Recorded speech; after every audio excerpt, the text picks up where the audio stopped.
The poem of the man God. The Glorification. Chapter 625. Jesus appears to the apostles with Thomas. Speech on priesthood. 9th of August, 1944. The apostles are gathered in the supper room, around the table where the Passover supper was consumed. But out of respect, the central seat, that of Jesus, has been left empty. Also the apostles, now that there is no longer one who groups and distributes them according to his will, or by choice of love, have placed themselves differently. Peter is still in his place, but Judas Thaddeus is now in John's place. Then comes Bartholomew, the oldest of the apostles. Then James, John's brother, almost at the corner of the table on the right-hand side, with respect to me, who am looking on. John is sitting near James, but on the narrow side of the table. After Peter, instead, comes Matthew, and after him Thomas, then Philip, then Andrew, then James, Judas Thaddeus' brother, and Simon Zealot on the other side. The long side in front of Peter is empty, as the apostles are sitting closer than they were at Passover. The windows are closed and the doors are locked. The lamp, of which only 2 flames are lit, sheds a feeble light only on the table. The rest of the large room is in a dim light.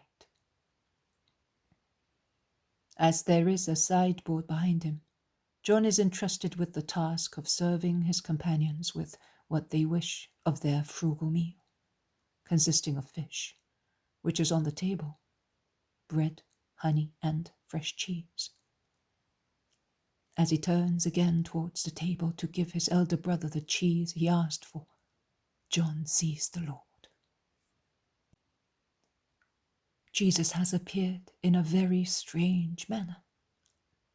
The central part of the wall behind the apostles sitting at the table, a wall all of one piece except for the little door in the corner, brightens up at about 1 meter from the floor with a feeble phosphoric light, like that shed by certain little pictures which are luminous only in the dark at night.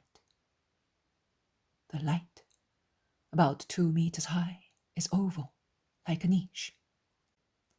From the brilliancy, as if he were advancing from behind veils of luminous mist, Jesus emerges with increasing neatness.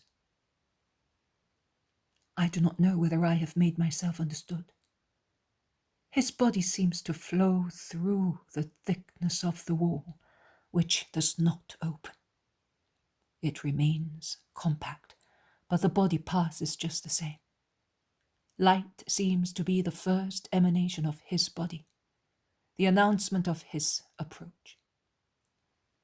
The body at first consists of soft lines of light, as, in heaven, I see the Father and the holy angels, immaterial. Then it becomes more and more material, taking the aspect of a real body in everything, that of his divine, glorified body. It has taken me a long time to describe this, but it happened in a few seconds. Jesus is dressed in white, as when he rose and appeared to his mother. He is most handsome, loving and smiling. He is standing with his arms along the sides of his body, a little detached from it, but with his hands towards the floor and the palms towards the apostles. The 2 wounds of his hands are like 2 diamond stars, from which 2 very bright beams issue. I do not see his feet covered by his tunic or his chest, but from the fabric of his garment, which is not an earthly one, light emanates where the divine wounds are concealed. At the beginning, Jesus seems to be nothing but a body of lunar whiteness. Later, when it materializes, appearing outside the halo of light, his hair, his eyes, skin, have their natural colors. In short, it is Jesus. Jesus, man, God, but looking more solemn now that he has risen. John sees him when he is already like that. Nobody else had become aware of the apparition. John jumps to his feet, dropping the plate of the little round, whole cheeses on the table, and laying his hands on the edge of the table, he bends a little towards it sideways, as if he were attracted by a magnet. And in a low, subdued voice, he utters an intensely expressive, "Oh!" The others, who had raised their heads from their plates at the noisy fall of the plate of the cheese, and at John's start, and had looked at him with astonishment, when they see his ecstatic posture, look in the same direction as he is looking. They turn their heads, or they turn round, according to their position with respect to the Master, and they see Jesus. They all stand up, deeply moved and happy, and they rush towards him as he, smiling more brightly, advances towards them, walking now on the floor like all mortals.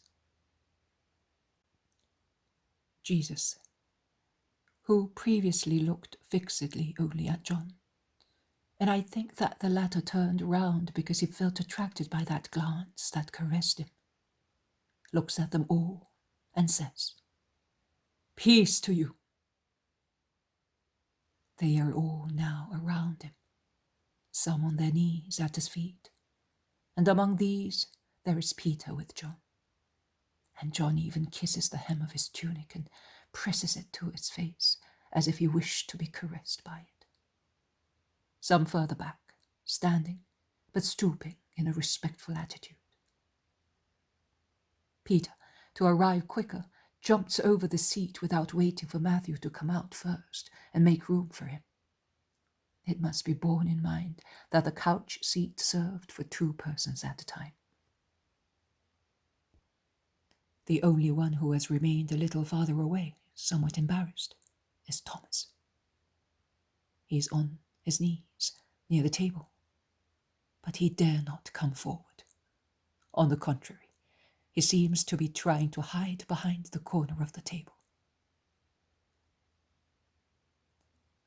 Jesus, while stretching out his hands to be kissed, the apostles seek them with holy loving eagerness, looks around at the lowered heads, as if he were looking for the 11th.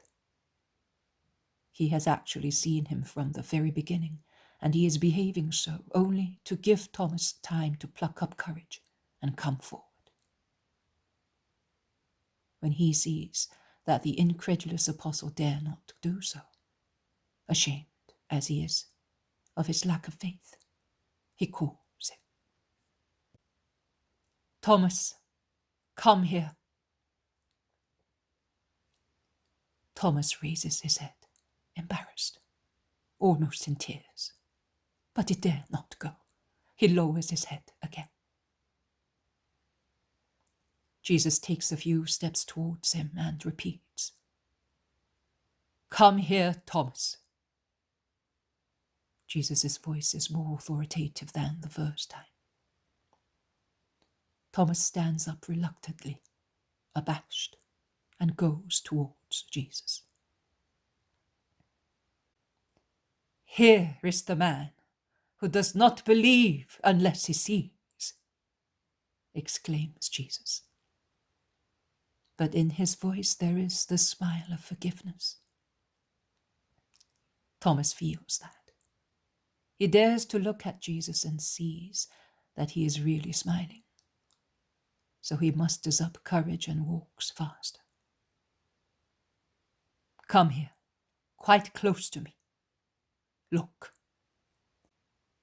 Put your finger if it is not sufficient for you to look into the wounds of your master. Jesus has stretched his hands out.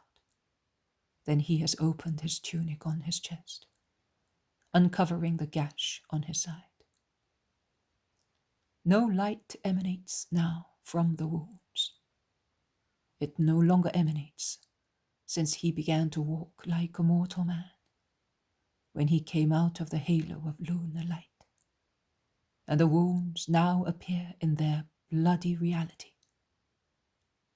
2 irregular holes, the left one of which extends as far as the thumb, and they pierce a wrist and a palm at its base, and a long gash, which in the upper part is lightly curved like a circumflex accent, on his side.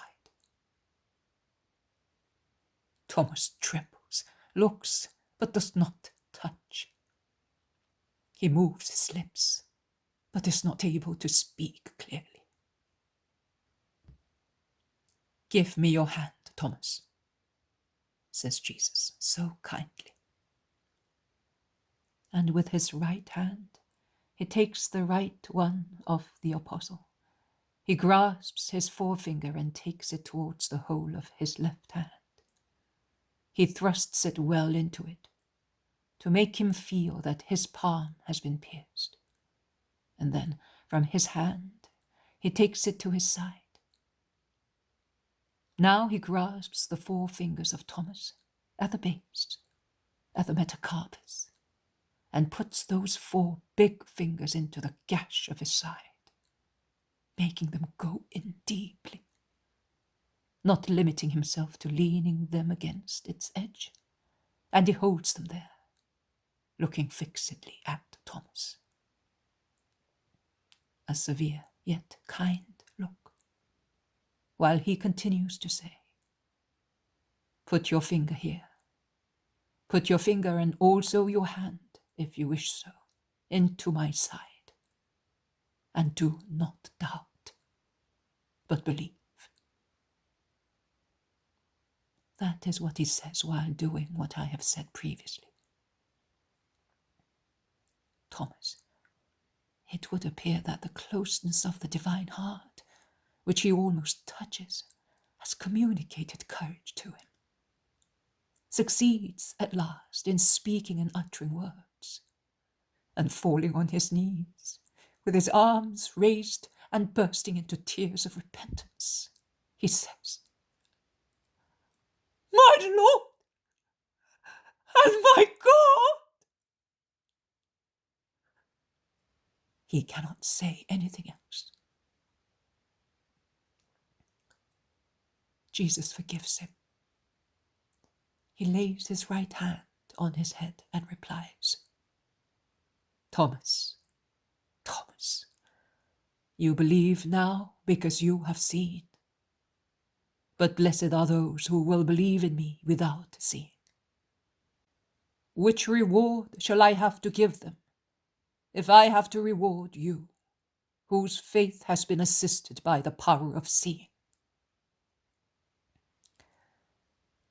Then Jesus lays his arm on John's shoulder.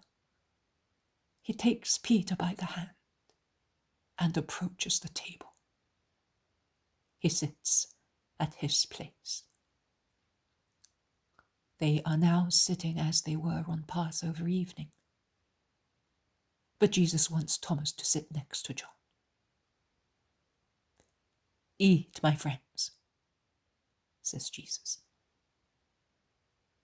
But no one is hungry anymore. Joy fills them. The joy of contemplation. So Jesus gathers together the little cheeses scattered on the table. He puts them on a plate. He cuts them and hands them out. And he gives the first bit just to Thomas, laying it on a piece of bread and passing it behind John's shoulders.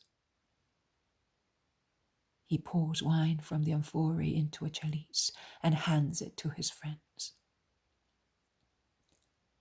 This time, Peter is the first to be served. Then he has some honeycombs given to him.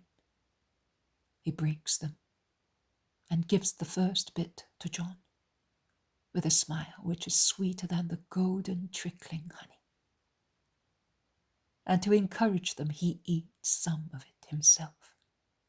He tastes nothing but the honey.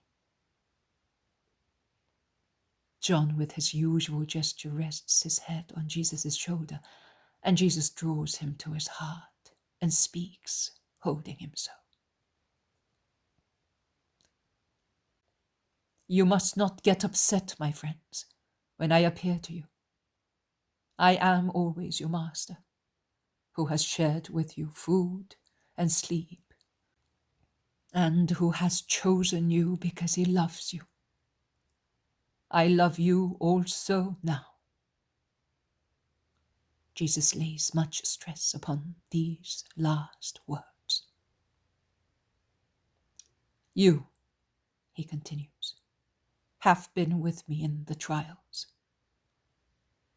You will be with me also in the glory. Do not lower your heads. On Sunday evening, when I came to you for the first time after my resurrection, I infused the Holy Spirit into you. May the Spirit come also to you who were not present. Do you not know that the infusion of the Spirit is like a baptism of fire? Because the Spirit is love, and love cancels sins. Therefore, your sin of desertion while I was dying is forgiven. In saying so, Jesus kisses the head of John, who did not desert, and John weeps for joy. I have given you the power to remit sins. But one cannot give what one does not possess. So you must be certain that I possess this power in a perfect manner, and I make use of it for you, who must be pure in the highest degree to purify those who will come to you, soiled with sin. How could one judge and purify if one deserved to be condemned and were personally impure? How could a man judge another man if he had planks in his own eyes and infernal weights in his heart? How could he say, I absolve you in the name of God, if, because of his own sins, he did not have God with him? My friends, consider your dignity of priests. Before, I was among men to judge and to forgive. Now, I am going to the Father. I am going back to my kingdom. The faculty to judge is not taken off me. On the contrary, it is entirely in my hands, because the Father has entrusted it to me. But it is a terrible judgment, because it will take place when it is no longer possible for man to obtain forgiveness through years of expiation on the earth. Each human being will come to me with his spirit when, through material death, he leaves his body as useless mortal remains. And I will judge him for the first time. Then mankind will come again, clothed with its flesh, resumed by divine order, to be separated into two parts. The lambs with the shepherd, the wild billy goats with their torturer. But how many men would there be who would be with their shepherd if after the baptismal bath they did not have who can forgive them in my name? That is why I create priests. To save those who had been saved by my blood. My blood saves. But men continue to fall into death. To fall again into death. It is necessary for them to be continuously washed in it, 70 and 70 times 7, by those who have the authority to do so that they may not be a prey to death.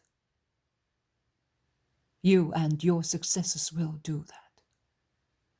That is why I absolve you of all your sins, because you need to see, and sin blinds one, because it deprives the spirit of the light which is God. Because you need to understand, and sin makes one dull, because it deprives the spirit of the intelligence which is God. Because it is your ministry to purify, and sin sullies, because it deprives the spirit of the purity which is God. Great is your ministry of judging and absolving in my name.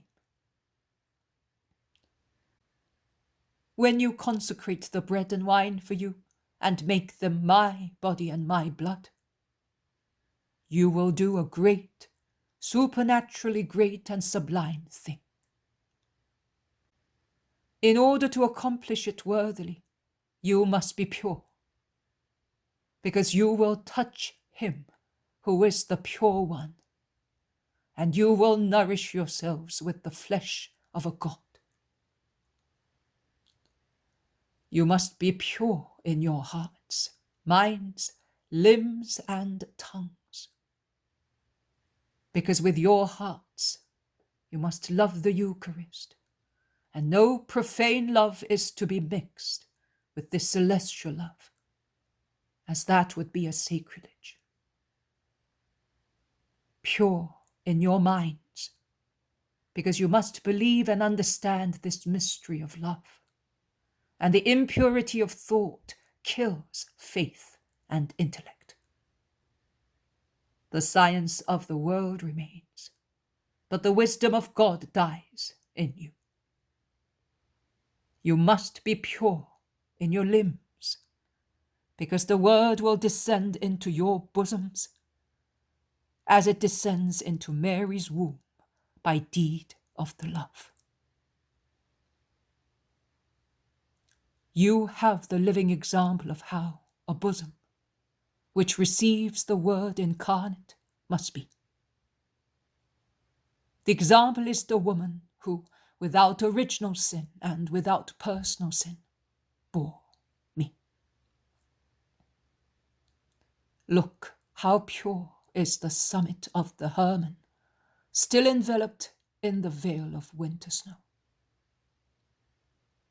From the Mount of Olives it looks like a lot of lilies stripped of their petals, or like sea foam that rises like an offering against the other whiteness of the clouds, blown by the April wind along the blue fields of the sky. Look at a lily that now opens the mouth of its corolla to a scented smile. And yet, both purities are not so bright as that of the womb that carried me. Dust, blown by the winds, has fallen on the snow of the mountain and on the silk of the flower. Human eyes cannot perceive it, so light is it. But it is there, and it spoils the whiteness. Even more, look at the purest pearl taken from the sea, from the shell where it was born, to adorn the scepter of a king. It is perfect in its compact iridescence. That is unaware of the desecrating touch of all flesh, as it was formed in the pearly hollow of the oyster, isolated in the sapphire fluid of sea depths. And yet it is not so pure as the womb that bore me. In its center there is a grain of sand, a very minute corpuscle, but still an earthly one. In her, who is the pearl of the sea, there is no grain of sin, not even of incentive to sin. The pearl born in the ocean of the Trinity to bring the second person to the earth. She is compact around a fulcrum, which is not the seed of earthly concupiscence, but the spark of the eternal love. The spark that found correspondence in her and thus engendered the divine meteor that now calls and draws to itself the children of God.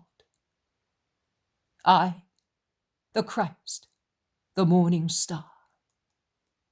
I give you that inviolate purity as example.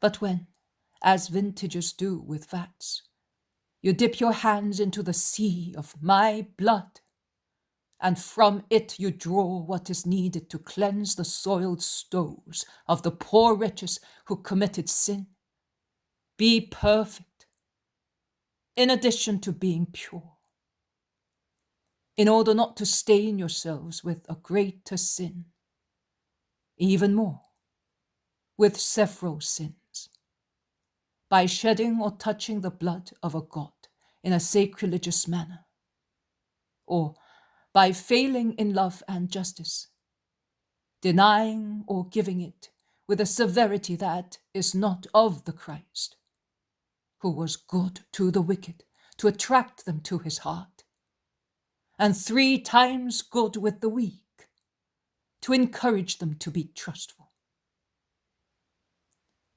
Such severity would be used 3 times undeservedly, because it would be used against my will, my doctrine, and justice. How can one be severe with lambs when one is an idle shepherd? Oh, my beloved friends, whom I am sending along the roads of the world to continue the work that I began, and that will be pursued until the end of time. Remember these words of mine. I am telling you them so that you may repeat them to those whom you will consecrate to the ministry, to which I have consecrated you. I see. I look at future ages. Time and the infinite crowds of men that will exist are all in front of me. I see massacres and wars, false peace treaties and horrible slaughters, hatred and robbery, sensuality and pride. Now and again a green oasis, a period of return to the cross, like an obelisk that indicates the pure water among the arid sands of the desert. My cross will be raised with love after the poison of evil has made men rabid, and around it, planted on the edges of healthy waters, there will thrive the palms of a period of peace and wealth in the world. Spirits, like deer and gazelles, like swallows and doves, will rush to that pleasant, cool, nourishing shelter, to be cured of their sorrows and hope once again. And it will gather its branches close together, like a dome, as a protection from storms and dog days. and will keep away serpents and wild animals, with the sign that puts evil to flight. And it will be so, as long as men so wish. I see men and men, women, old people, children, warriors, scholars, doctors, peasants. They all come and pass by with their loads of hopes and sorrows. And I see many stagger, because their sorrow is too great, and their hope has slipped off the load first of all, as the load is too heavy, and their hope has crumbled on the ground. And I see many fall on the roadsides, because they are pushed by others who are stronger or luckier, as their weights are lighter. And I see many who, feeling that they are abandoned by those who pass by, and they are even trampled on, and feeling that they are about to die, go to the extent of hating and cursing. Poor children. Among all these struck by life, who pass by or fall, my love has deliberately spread some compassionate Samaritans, good doctors, lights in the night, voices in the silence, so that the weak who fall may find assistance, and once again they may see light and hear the voice that says, "Hope, you are not alone. Over you there is God. Jesus is with you." I have deliberately placed this active charity so that my poor children may not die in their spirits, losing their paternal abode, and they may continue to believe in me, love, seeing my reflection in my ministers.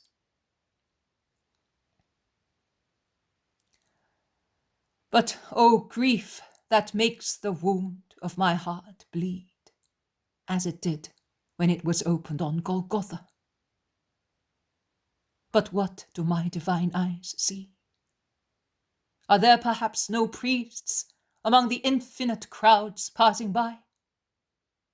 Is that why my heart is bleeding? Are seminaries empty?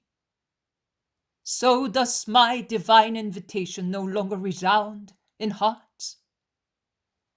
Is man's heart no longer capable of hearing it? No. Throughout ages, there will be seminaries and Levites in them. Priests will come out of them, because in the hour of adolescence, my invitation will have sounded with a celestial voice in many hearts, and they will have followed it. But other voices will have come later with their youth and maturity, and my voice will have been overwhelmed in those hearts. My voice that speaks throughout ages to its ministers, that they may always be what you are now, the apostles at Christ's school. The cassock has remained, but the priest is dead.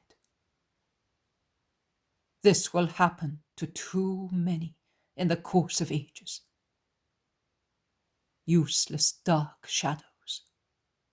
They will not be a lever that lifts, a rope that pulls, a fountain that quenches people's thirst, corn that satisfies their hunger, a heart that is a pillow, a light in darkness, a voice that repeats what the Master says to him. But for poor mankind, they will be a weight of scandal, a weight of death, a parasite, a putrefaction, horror. Once again and always, I shall have the greatest Judases of the future in my priests. My friends, I am in my glory, and yet I weep. I take pity on these infinite crowds, herds without shepherds, or with too few shepherds. Infinite pity. Well, I swear it on my divinity. I will give them the bread, the water, the light, the voice that those chosen for this work do not want to give. I will repeat the miracle of the loaves and fish in future ages. With few mean little fish, and with scanty crusts of bread, humble lake souls. I will give food to many people, and they will be satisfied, and there will be some for those of the future, because I feel sorry for this people, and I do not want it to perish. Blessed are those who will deserve to be such. Not blessed because they are such, but because they will have deserved it with their love and sacrifice. And most blessed those priests who will remain apostles, bread, water, light, voice, rest, and medicine for my poor children. They will shine in heaven with a special light. I swear it to you, I who am the truth. Let us get up, my friends, and come with me, that I may teach you again to pray. It is prayer that nourishes the strength of the apostle, because it blends him with God. And here Jesus stands up and goes towards the little staircase. But when he is at its bottom, he turns round and looks at me. Oh, Father, he looks at me. He thinks of me. He looks for his little voice and the joy of being with his friends does not make him forget me. He looks at me over the heads of the disciples and smiles at me. He raises his hand, blessing me, and says, "Peace be with you." And the vision ends.